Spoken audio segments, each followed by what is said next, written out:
ప్రభువు మాత్రమే ప్రతి ఒక్కరిని బలపరచడానికి, తిరిగి లేవనెత్తడానికి, ఆయన కృపతో నింపడానికి ఆయన శక్తిమంతుడే ఉన్నాడు.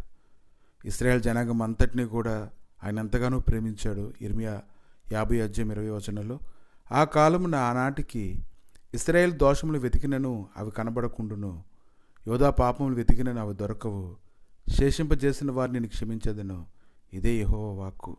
కనుక దేవుడు ఒక జనాంగం గురించి అతను ఆలోచన చేస్తూ ఉన్నప్పుడు, జనాంగం కొరకు చేస్తున్నటువంటి ఆలోచన కానీ మనం జ్ఞాపకం చేసుకున్నట్లయితే, అనేకులను బలపరచడానికి, మరలా తిరిగి కట్టడానికి, ఆయన కృపతో నింపి శక్తివంతంగా మహిమ పొందడానికి ఆయన దేవుడై ఉన్నాడు.